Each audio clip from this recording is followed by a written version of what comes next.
At Starbound, we tell stories the human way, not with artificial voices or AI slop. In the end, what's HFI without humanity? Subscribe to keep it this way. My name's I Am Duck.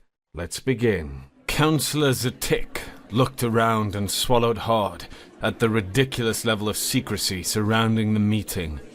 Not only had the 5 most influential Deathworld species agreed to gather in secret after feeling threatened by humanity's recent admission to the Council, but they had also chosen a late hour in the night cycle to do so. The meeting was held only after spies had confirmed that the human ambassador was likely asleep in his quarters, and even then they kept their voices low, somewhere in their minds still fearing the human might be listening, even though logic had told them there was no reason to be afraid.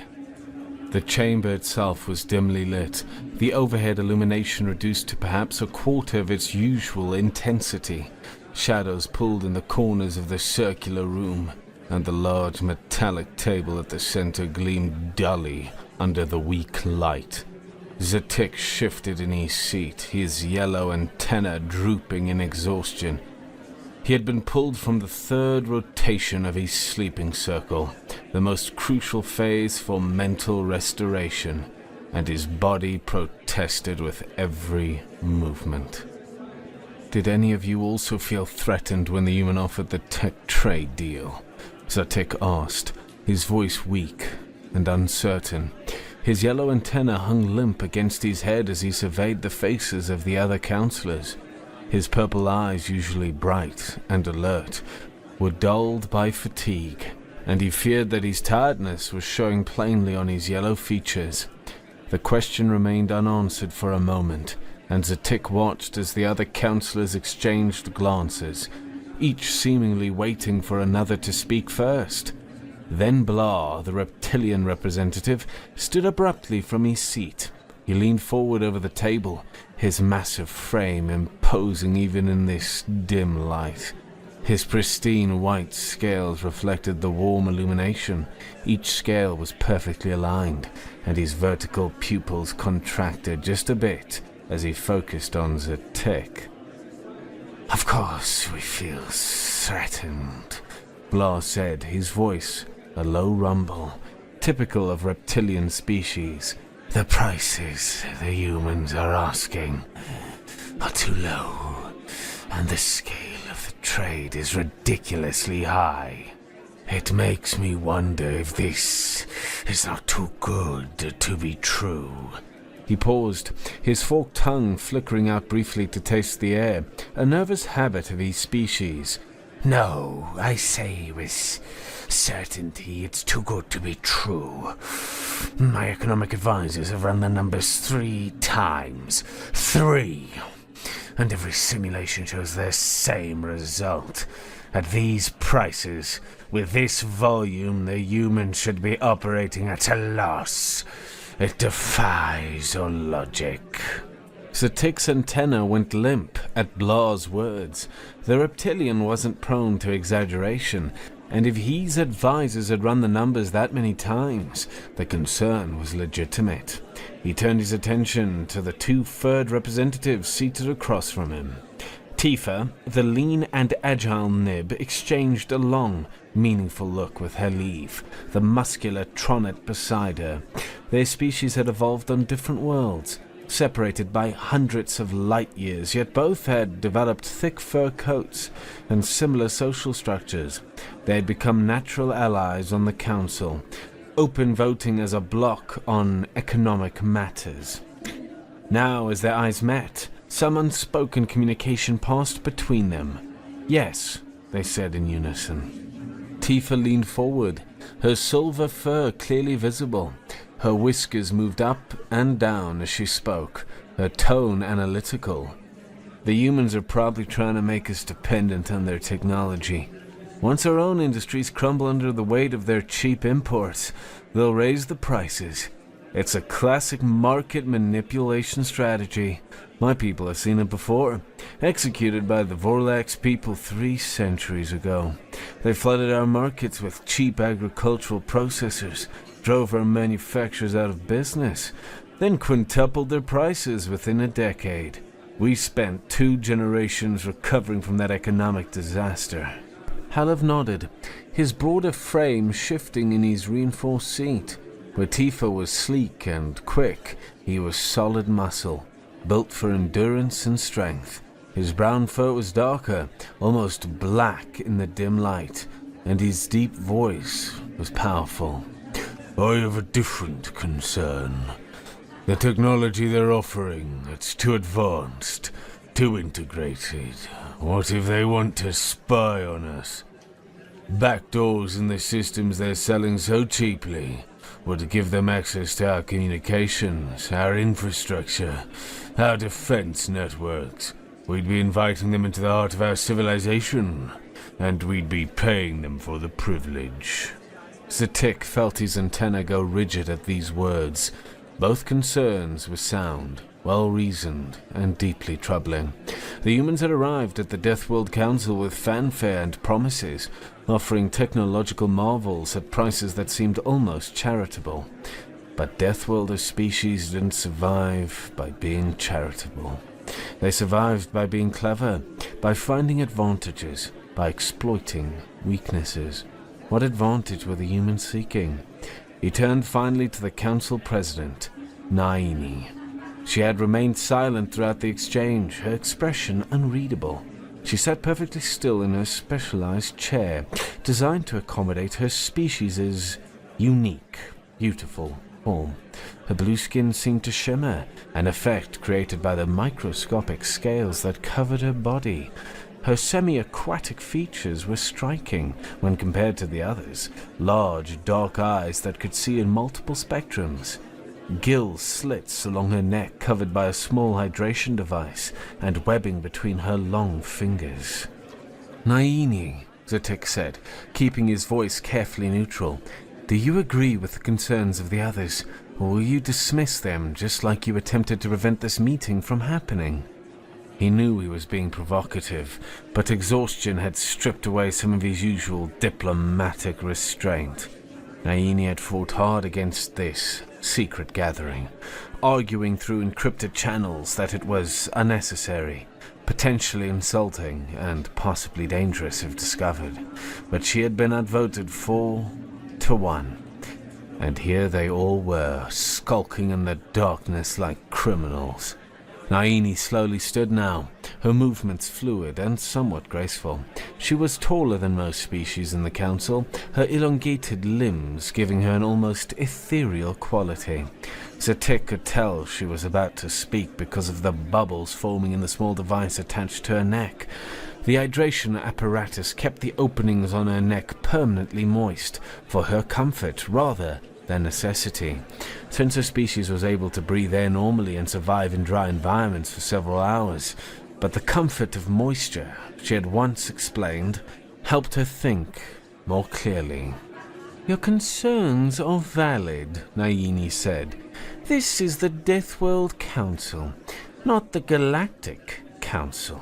We represent species that evolved under the harshest conditions the universe has to offer. We survived by being suspicious, by questioning, by never accepting gifts at face value. And yes, we should assume that any deal with another Deathworld species comes with a price. The humans are no different from us in that regard." Zatik felt a small surge of vindication. Even Naini, who had opposed this meeting, acknowledged the validity of their fears. He opened his mouth to speak, but the other councillors beat him to it. "So you agree the humans can't be trusted," Blair said, his tail lashing behind him. "We should reject the proposals immediately," Tifa added, her whiskers quivering as she spoke. "Demand better terms, full transparency," Hallev rumbled. "Shut up," Naini said, and the temperature in the room seemed to drop several degrees. The councillors fell silent immediately. Naini's reputation for patience was matched only by her reputation for explosive anger when that patience was exhausted. She stood there, staring at each of them in turn, her dark eyes reflecting the dim light like pools of oil. "What are you?" she asked, her voice deadly quiet. "Are you babies who need the Council's protection to tell you that the humans are trying to get a favorable deal for their own species? Or are you sapient predators who can face your own battles in business?" She let the question hang in the air, unanswered and unanswerable. "You are right to distrust humanity," she continued, her tone softening a little but remaining firm. "But you are wrong for pressuring me into this meeting right in the middle of my sleep schedule. Do you know how this will affect me? I'll need to spend hours in proper moisture conditions just to maintain my basic health, let alone my appearance." She took her seat again, and Zatik felt the tension in the room evaporate like water under a hot sun. The shift was so sudden it was almost disorienting. "Honestly," Naini continued, her tone now shifting to something almost conversational, almost complaining. "Waking up at this hour is terrible for my skin. I can already feel the dryness setting in. Oh, I'll need a full day in the water tank to get back to my peak beauty. Maybe 2 days. And I had that reception scheduled with the Confederacy representatives. Oh, now I'll have to reschedule, and they'll ask questions, and I'll have to make excuses, and it's all just unnecessarily complicated." She touched her face gently, as if checking for damage. "Do you see these fine lines forming around my eyes? That's from stress and inadequate hydration. Oh, by tomorrow I'll look absolutely dreadful. I hope you're all satisfied." Zatek watched as the other ambassadors took advantage of the lower tension to voice their own complaints. It was as if Naini's moment of vulnerability, her concern for appearance, had given them permission to express their own anxieties. "The humans are just so different," Tifa said, frustration evident in her tone. "They smile all the time. What does that even mean? Is it aggression, friendliness, nervousness? My species' diplomatic training never covered constant baring of teeth." "They make jokes," Blah added, his scales rippling, showing something that might have been confusion. "During serious negotiations, during treaty discussions." He shook his head. "I still don't understand why that was supposed to be humorous." Halev grunted in agreement. "They're already engaging in predatory behavior, and it's only been their first week on the council. The way they network, the way they seem to know everyone's names, their assistants' names, even the maintenance staff's names. They're building alliances faster than any species I've ever seen. It's calculated. It has to be." "The secret meeting was necessary because of these behaviors," Tifa continued. "We need to understand them, to coordinate our response, to ensure we're not caught off guard by whatever strategy they're..." The heavy sound of a door opening cut through her words like a blade. But it wasn't the smooth, authorized whisper of a door responding to a recognized presence. This was the grinding sound of a door being forced open, the mechanisms protesting. Before yielding to superior strength, every head in the room turned toward the entrance in perfect unison. Zatek felt his own tension rising, his antennae standing straight up in alarm.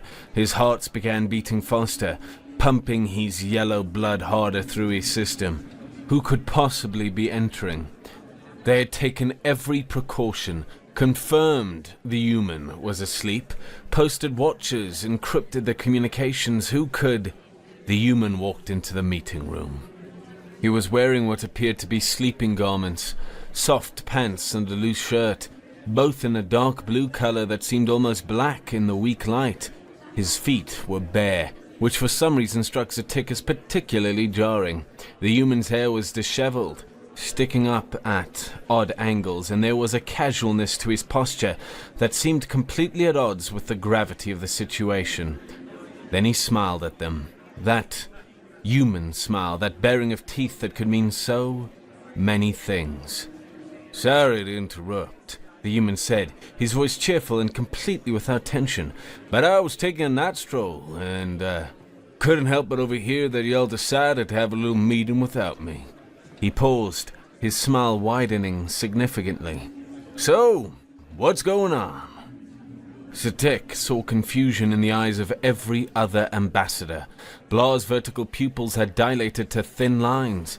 Tifa's whiskers were vibrating so rapidly they were almost a blur. Halef had gone completely still, a prey response for predator species, which told Zatek exactly how shocked he was. Even Naini, usually so composed, had a slight parting to her lips that indicated surprise. Zatek's own mind was racing. He immediately suspected this was a lie. A night stroll, in sleeping garments, past multiple security checkpoints at this exact hour, to this specific sealed conference room. The probability was astronomical. No, the human somehow knew about this meeting through some other means. But how? They had been so careful. He threw the mystery to the back of his mind for now. There would be time to investigate later. For the moment, he needed to observe the reactions of the others, to see how they would handle this unprecedented situation. He watched as the president crossed her arms and stayed silent. Her expression had shifted from surprise to something else, something Zatek couldn't quite read. Was it resignation, annoyance, or something else entirely? The others were showing their own versions of panic. Blah's tail had curled around his own leg, a defensive posture his species adopted when feeling cornered. His white scales had somehow paled even further, taking on an almost translucent quality. Tifa had risen half out of her seat, her body tensed as if ready to flee, her silver fur standing on edge to make her appear larger, more threatening. But her eyes were wide, fearful, betraying the aggressive posture. Halef had begun breathing heavily, his massive chest rising and falling in rapid succession, his dark fur beginning to emit the stress pheromones that his species produced in situations of extreme anxiety. The silence stretched for what felt like an eternity. Each ambassador seemed frozen, waiting for someone else to speak, to take the lead, to somehow navigate this disaster. Finally, Blah broke the silence. His voice came out lacking power, shy and uncertain in ways Zatek had never heard from the normally confident reptilian. "How much did you hear?" The human laughed, a genuine sound of amusement that echoed strangely in the tense atmosphere of the room. He ran a hand through his disheveled hair, somehow making it even more chaotic. "Well, I heard your worries about the trade deal," he said, his tone conversational, as if they were discussing some game rather than a clandestine meeting designed to conspire against his species.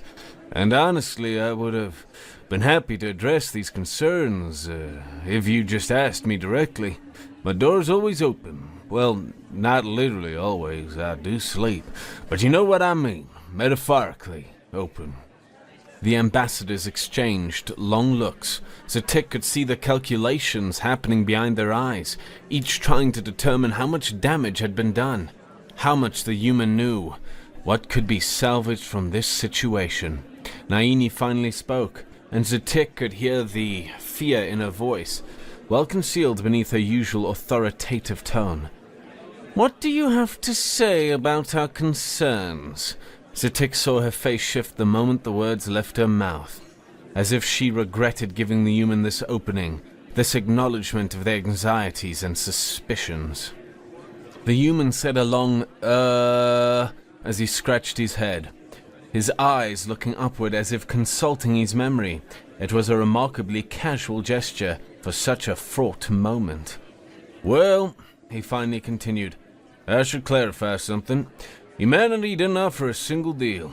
We offered many deals with different tech companies and countries, each of which might have their own agenda, but overall, humanity approached you all with good intentions." He began walking slowly around the table, not in a threatening way, but in a manner of someone giving a casual lecture. "We wouldn't be offended if you wanted guarantees. We wouldn't be upset if you had questions or fears to address. That's all normal. That's how business works. But having secret meetings at this hour to conspire based on, Vague assumptions, that's not a good way to accomplish anything meaningful, except to cause distrust. He stopped walking and looked directly at each of them in turn. You're all Deathworlders. You're supposed to be direct. That's what I was told about this council. That's what I was looking forward to. So let's be direct with each other, yeah? There was another moment of silence, and then Blah spoke again, his voice small like a puppy that had been caught making a mess. We were also going to discuss humanity's exaggerated military presence, he said, the words tumbling out rapidly as if he needed to confess before his courage failed. And the problems the humans, pirates, are causing for merchant vessels in this unusual meeting.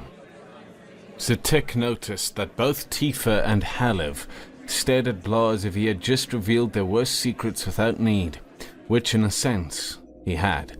Zatik shared their feeling, staring at the reptilian with a complex mixture of frustration, sympathy, and understanding. Sometimes, when caught in a compromising position, confession felt like the only path forward, even if it made the situation worse. The human laughed again, a warm sound that somehow seemed to dispel more of the tension in the room. He walked over to Blah and gently patted his shoulder, a gesture that made the reptilian flinch before relaxing. Now this is how we solve problems, the human said approvingly, by talking about them, by being honest. He stepped back, addressing the group as a whole. As for the military presence, let me give you some context. Oh, a little history lesson if you don't mind. Humanity was already heavily militarized before we reached the stars. It's part of our cultural evolution. For most of our history, we were divided into competing nations, each with their own military forces. We fought each other constantly. Thousands of wars over thousands of years. When we finally achieved a vague global unity and reached for the stars, we didn't dismantle those military structures. We redirected them, consolidated them, brought them under unified command. At least for now. He paused, letting this sink in. So yes, we have a large military presence, but it's not aimed at you. It's just part of who we are.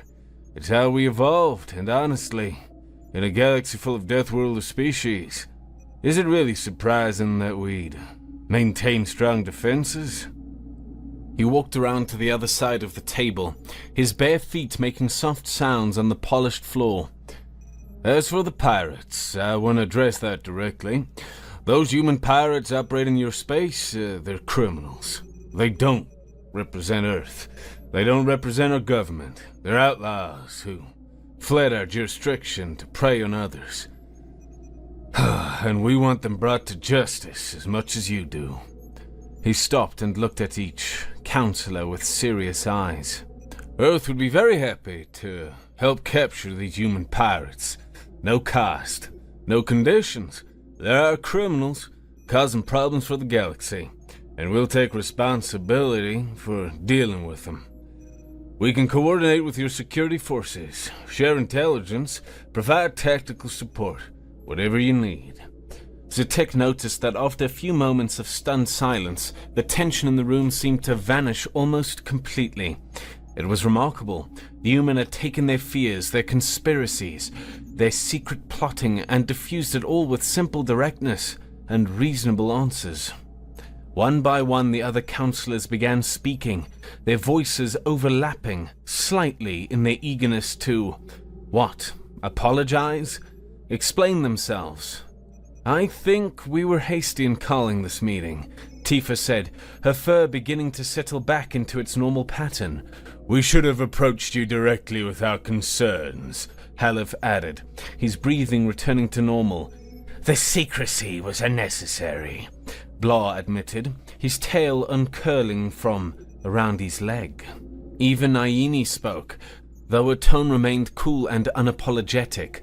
I never wanted this meeting anyway, she said, her voice carrying that scary edge that made it clear she was still annoyed at having been woken up. She didn't look apologetic at the human or respectful toward any of the other counselors. She simply stated that fact and let it stand. Zatek felt a strange mixture of relief and continued anxiety.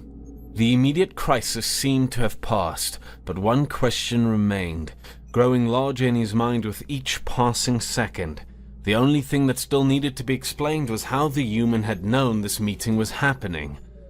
"How did you know about this meeting?" Zatek asked directly, his antenna rigid in anticipation. The human smile became enigmatic. "Oh, you know, I'm a light sleeper. Heard some movement in the corridors, got curious. Followed by instincts." He shrugged. "Sometimes you just get a feeling about these things." The answer was evasive, clearly incomplete, but before Zatek could press further, the human was already moving toward the door. "Anyway, I should let you all get back to your sleep cycles. We can continue this conversation tomorrow, or rather later today, during normal meeting hours. And next time, just send me an invitation, yeah? I promise I don't bite."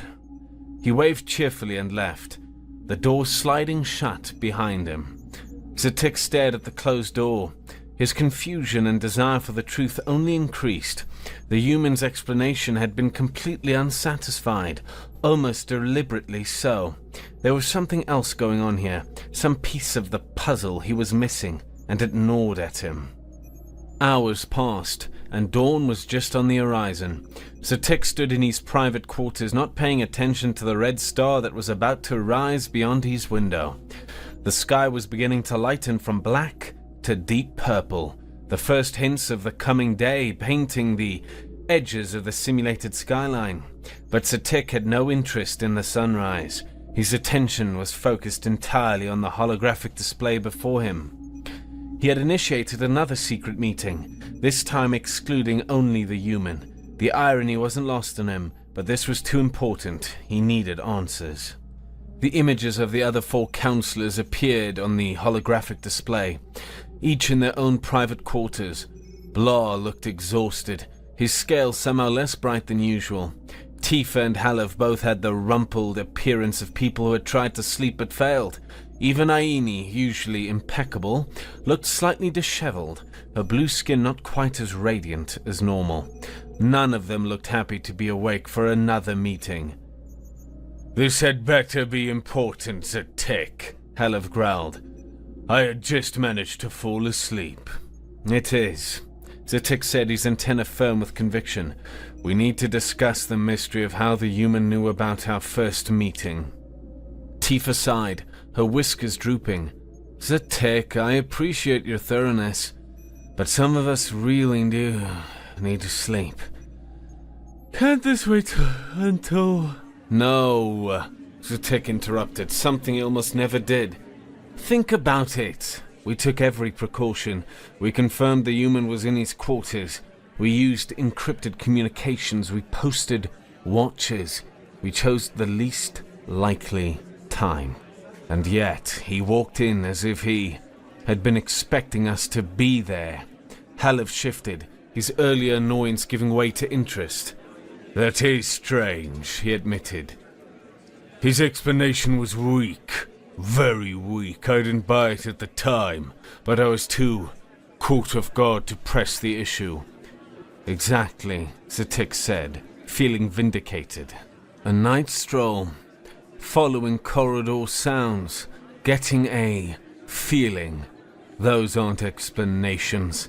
They're deflections. Tifa's whiskers moved as she spoke. "You're right. The probability of him stumbling upon her meeting by chance is infinitesimal. There has to be another explanation." "You're overthinking this," Naini said, her tone dismissive. She was lounging in what appeared to be a shallow pool of water, the liquid lapping at her shoulders. The human was wearing sleep clothes. He looked like he had just woken up. Maybe he really was just taking a walk. Some species do that. It's not uncommon for humans to walk around during the night cycles. They have unusual sleep patterns, more fragmented than ours. I've read about it in their cultural documentation." Zatek felt a flicker of surprise at Naini's knowledge of human habits. When had she had time to study human cultural documentation? They'd only been on the council for a week. but he said nothing, filing the observation away for later consideration. "Even if that's true," Blas said, his forked tongue flickering nervously, "the timing is too perfect, isn't it?" "I agree," Aleph said. "Something doesn't add up." "Well, what do you propose we do about it?" Naini asked, her tone suggesting she thought this was all a waste of time. Accuse the human of spying on what evidence? A suspicion that the timing was too convenient? Zatik had been thinking about this. We searched the meeting room for hidden listening devices. If the humans somehow planted surveillance equipment, we'll find it and have our proof. There was a long pause as the others considered this. "That's actually reasonable," Tifa said slowly. "I can arrange for the sweep to happen within the hour," Blah added. "I have contacts in station security who owe me favors. Discreet contacts." "Fine," Naini said, though her tone suggested she thought this was all unnecessary. "Search the room, you won't find anything, but if it helps you sleep better, by all means." They agreed to reconvene once the sweep was complete, and Zatik finally ended the connection. He stood there for a moment, staring at the empty air where the holograms had been, his mind churning through possibilities. How had the human known? The question gnawed at him, persistent and unanswerable.